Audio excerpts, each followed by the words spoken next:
भोलेनाथ।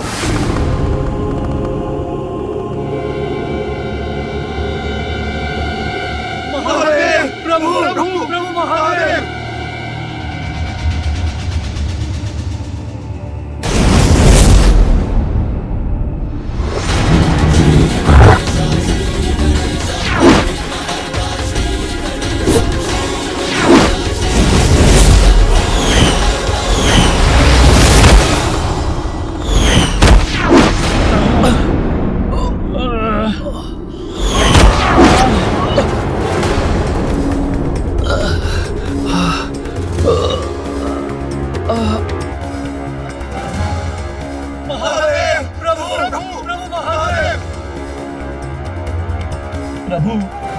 प्रभु आप ही कुछ कीजिए। देखिए उस बालक ने हमारी कैसी दुर्दशा कर दी है। हमारी भी प्रभु, किसी को नहीं बोला प्रभु उस बालक से। उससे तो है वो प्रभु, अत्यंत शक्तिशाली भी है। उससे पहले हम सबको बना देते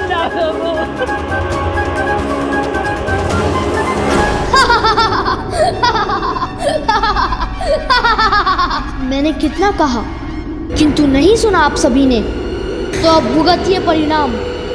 मेरे गणों का अपमान मैं कदापि सहन नहीं करूंगा।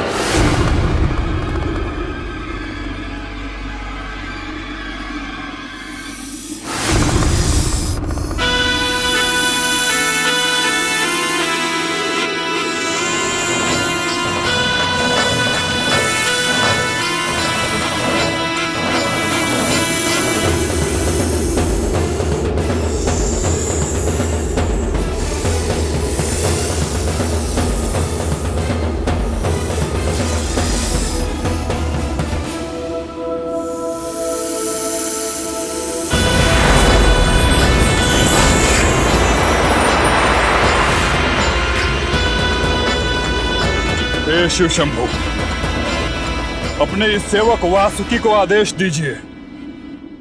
मैं अभी जाकर इस बालक को उचित पाठ सिखाता हूँ। एक कुत्तंड बालक भोलेनाथ की महिमा को चुनौती दे, ये देवराज इंद्र को स्वीकार नहीं है प्रभु। अमृतपान कर चुके हैं हम, अमर है हम देवता प्रभु। अभी उस उद्दंड बालक को अमृतों की शक्ति दिखाते हैं। हाँ, की शक्ति का अहंकार है इस बालक को। मैं अपने ताप से भस्म कर दूंगा उसे। गजासुर हमारे समक्ष टिक नहीं सका, तो दुस्साहसी बालक हमारे सामने क्या टिकेगा? प्रभु, उसका अहंकार भी नष्ट होगा। हाँ, अहंकार का नष्ट हो जाना ही उचित है। प्रतीत होता है यही होगा। अहंकार मिटेगा और तो ही तो शुभता का विस्तार होगा।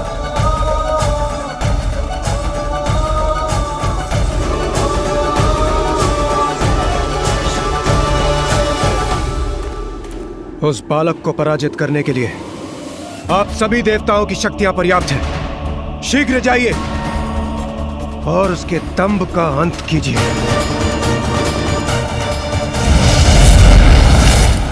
अवश्य मिटेगा,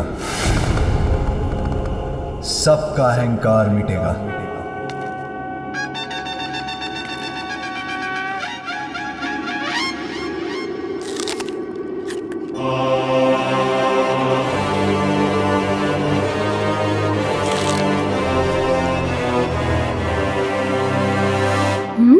अब ये कैसा आभास हुआ मुझे, जैसे कोई है मेरे पीछे।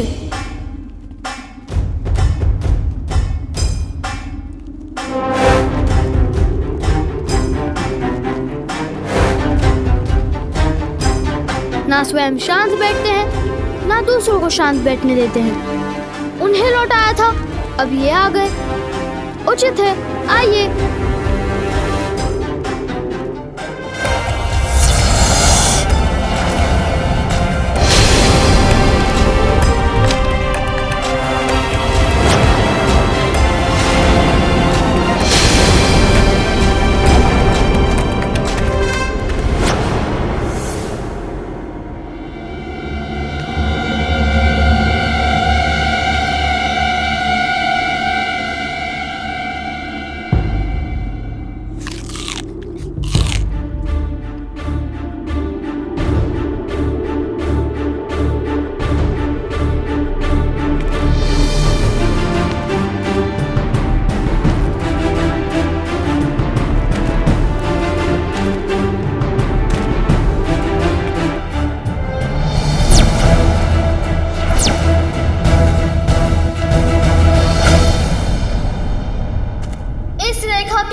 तो उसका परिणाम अच्छा नहीं होगा।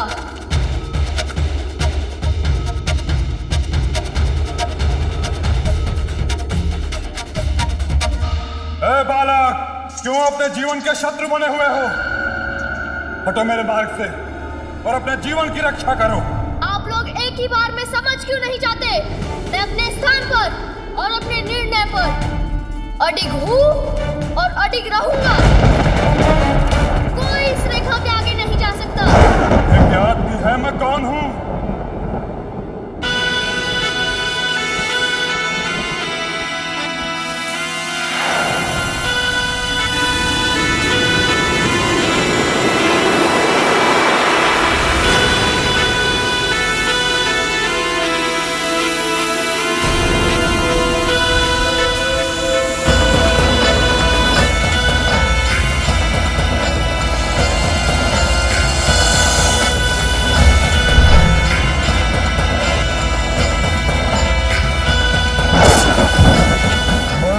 निकल जाऊंगा।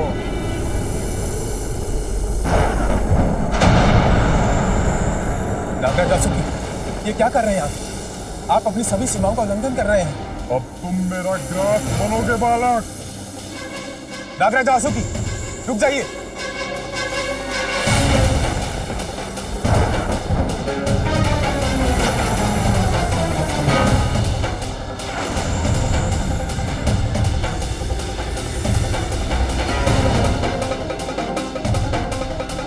रुकना तो इसे चाहिए था। शिव शंभू का अपमान करने से पूर्व हे वायुदेव, इस बालक का अंत निश्चित है। नागराज वासुकी, ये दुस्साहसी है, उद्दंड है, किंतु है तो एक बालक ही। हमें इसे एक अंतिम अवसर देना चाहिए। शांत नागराज, कदाचित वरुण देव उचित कह रहे हैं।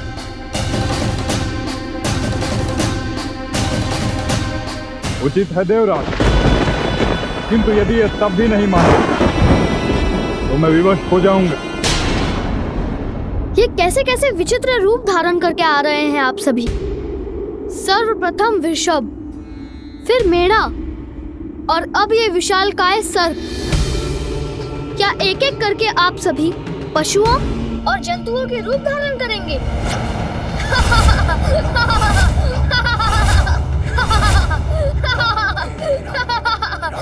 तो ये बालक अब भी नहीं समझा। अब भी इसमें इतना ही अहंकार शेष है। इसके अहंकार का उपचार करता हूं मैं अब। नागराज वासुकी, अब शांत हो जाइए। मैं समझाता हूं इस बालक, जिनका तुम अपमान कर रहे हो वो नागराज वासुकी है। वो नागराज वासुकी जो अमृत मंथन के समय मेरू पर्वत जैसे दिव्य और विशाल पर्वत की मथनी को सागर में स्थिर रखने के लिए डोर बने थे। एक ओर से इन्हें हम देवताओं ने पकड़ा और दूसरी ओर से दुष्ट असुरों ने। फिर वासुकी जी की सहायता से सागर मंथन हुआ, जिसके परिणाम स्वरूप सागर ने हमें अनेक दिव्य उपहार दिए। सर्वप्रथम सागर से निकला अत्यंत घातक हलाहल विष, फिर देवराज इंद्र का वाहन ऐरावत, गौमाता कामधेनु, दिव्य अश्व उच्च श्रवा, बहुमूल्य कौस्तभ मणि, कल्प वृक्ष, रंभा, मेनका आदि अप्सराएं, श्री स्वरूपिणी माता लक्ष्मी, मदिरा कलश लिए अपूर्व सुंदरी वरुणी, चंद्रमा, दिव्य पारिजात वृक्ष, शंख और आयुर्वेद एवं अमृत कलश के साथ धन्वंतरी जी भी। और तुम उन नागराज वासुकी देव का अपमान करने की भूल कर रहे हो जिनके सहयोग के बिना सागर मंथन असंभव था। ओह अच्छा, तो सागर मंथन में ऐसा हुआ था। सुनो बालक, मेरे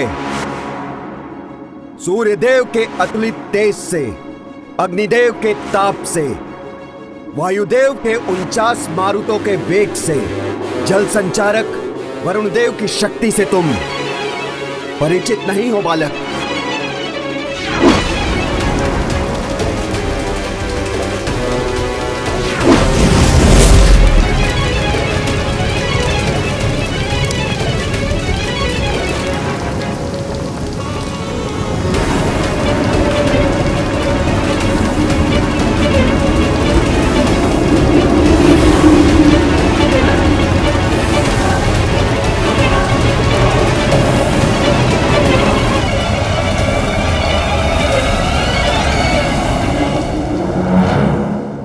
देखा तुमने हम देवताओं की शक्ति?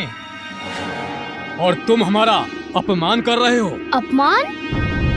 मैंने किसी का अपमान नहीं किया। माता के आदेश के पालन के लिए आप सभी को कुछ ही क्षण के लिए रोका है। अपमान तो तब होगा जब मैं आप सभी को परास्त करूंगा। हमसे संघर्ष का परिणाम तुम्हारे लिए अच्छा नहीं होगा बालक। परिणाम की चिंता तो आपको करनी चाहिए। आपने अपनी शक्तियां तो दिखा दी, किंतु मुझसे युद्ध करने की शक्तियां हैं आप में। आयु और अनुभव में तुमसे बड़े होने के नाते मेरा यानी कि अग्निदेव का कहना मान लो और हट जाओ हमारे मार्ग से।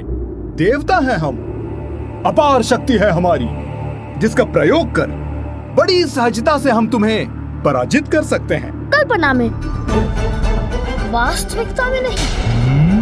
आपकी शक्ति धरी की धरी रह जाएगी मेरे समक्ष। ये बालक ऐसे नहीं मानने वाला है, इसे तो क्रीड़ा में ही उलझाना पड़ेगा। मैं कुबेर और तुम इस विवाद को समाप्त करने का दूसरा उपाय सोचते हैं, जिसमें तुम्हारी बात भी रह जाए और हमारी भी। तुम्हें सागर मंथन की कथा सुनाई थी ना मैंने, तो नागराज वासुकी की सहायता से हम सागर मंथन जैसी क्रीड़ा क्यों ना करें?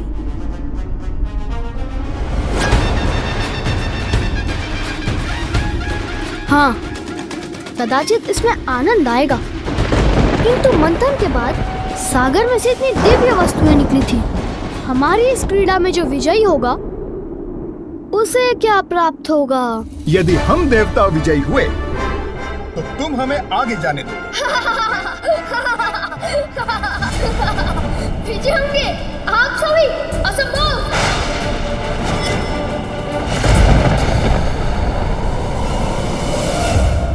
राज वासुकी, मान लीजिए मेरा प्रस्ताव। इस क्रीड़ा में यह अवश्य पराजित होगा। इसके हट के साथ भोले शंकर की प्रतीक्षा भी समाप्त होगी और वो भीतर भी जा सकेंगे।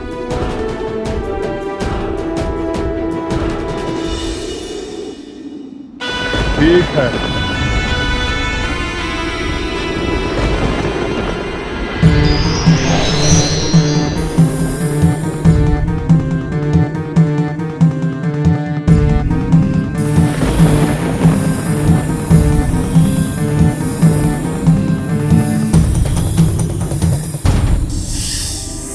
ये नाग तो अब भी अपना क्रोध दिखा रहे हैं। अब पकड़ ही लेता हूँ इन्हें। मैं तो आपको मुख की ओर से पकड़ूंगा और आप सभी इन्हें पूंछ की ओर से पकड़कर खींच लीजिए। ये इस बालक का भोलापन है या अहंकार? जनित आत्मविश्वास।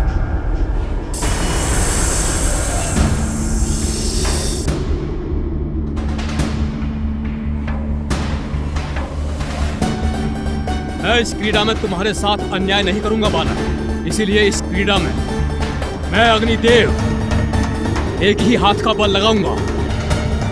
क्षण भर में समाप्त होगी यह क्रीड़ा। अग्निदेव के समक्ष पल भर भी नहीं टिक सकोगे तुम। प्रारंभ करें बालक। अवश्य।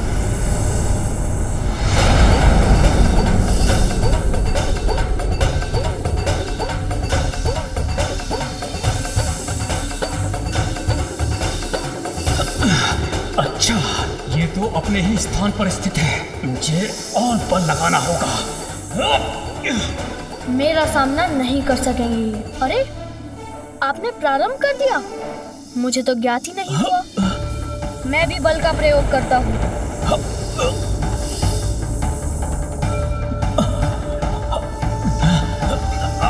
अरे, ये क्या हो रहा है? इस बालक ने मुझे कैसे खींच लिया? आप स्थित रहिए अग्निदेव, मैं आपकी सहायता करता हूँ।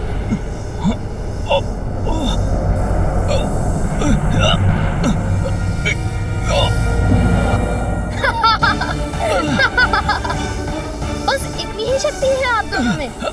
अग्निदेव किसी को भी अपने ताप से भस्म कर सकते हैं और वायुदेव जो बवंडर उत्पन्न कर देते हैं। बालक, अब हम इस क्रीड़ा को समाप्त कर देंगे।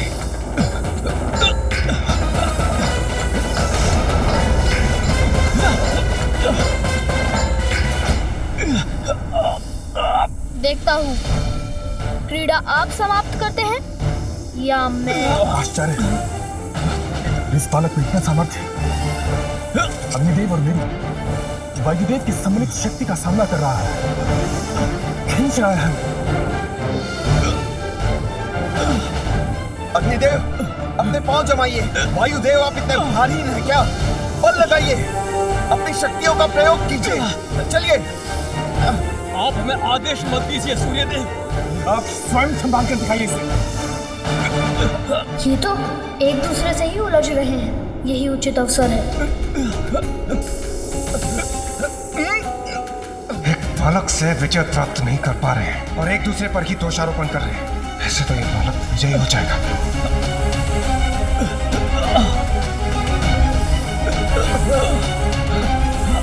कुबेर जी, आप देख क्या रहे हैं? हाथ लगाइए। संभव है तो स्वर्ण आपने अपनी देह पर धारण कर रखा है, उसका भार हमारा सहायक बन जाए। उचित है अरुण देव। हाथ खींच रहा है। और बल लगाओ, और बल लगाइए। बराबर कर देंगे।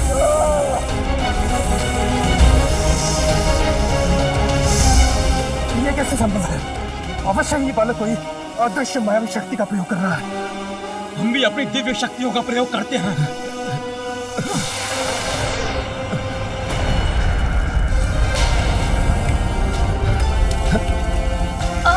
मेरे पांव दब रहे हैं, किंतु पराजय स्वीकार नहीं करूंगा। अपनी माँ को दिए हुए वचन का पालन करने के लिए मैं कुछ भी कर सकता हूँ।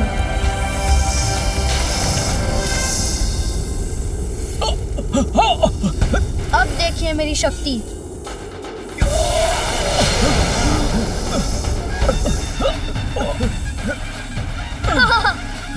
क्या हो गया आपकी दिव्य शक्ति को? यदि आप अपनी दिव्य शक्ति का प्रयोग करेंगे तो मैं उससे भी बड़ी शक्ति से आपको पराजित कर दूंगा। अरे, ये हिम कहाँ से आ गया? गिर रहे हैं हम। अरे ये क्या आ रहा है हम सभी को? थोड़ा संभल कर रहिए।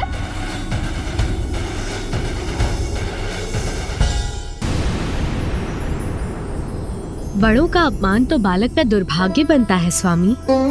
आपके वरदान से प्राप्त पार्वती का पुत्र देवताओं का बार बार अपमान क्यों कर रहा है? हाँ प्रिय,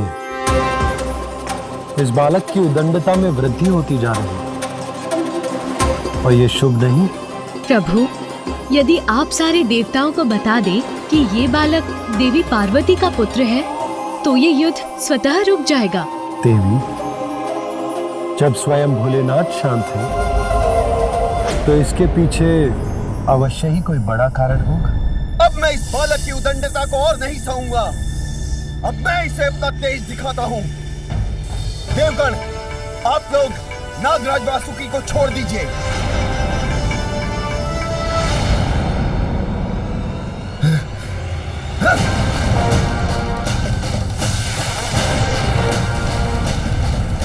ये क्या? इस सर्प का ताप तो बढ़ता ही जा रहा है।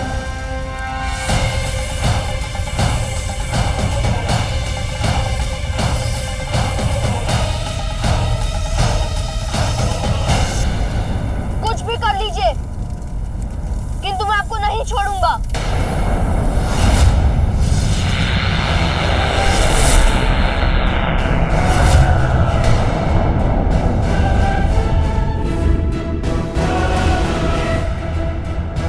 असहनीय पीड़ा हो रही है मुझे।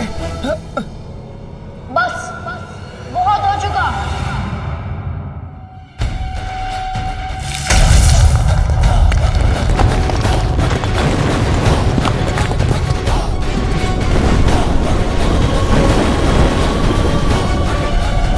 इसने तो पृथ्वी को विभक्त कर दिया। पाताल दिख रहा है मुझे। अग्निदेव तो नहीं हूँ। यदि मैं नीचे गिर भी गया तो अग्नि का तो मुझ पर कोई प्रभाव नहीं होगा, किंतु ये नुकीली शिलाएं, उनसे तो कोई बचाव नहीं। आहत हो जाऊंगा मैं इनका कोई अहित नहीं चाहता, किंतु मैं इन्हें परास्त युद्ध से ही करूंगा।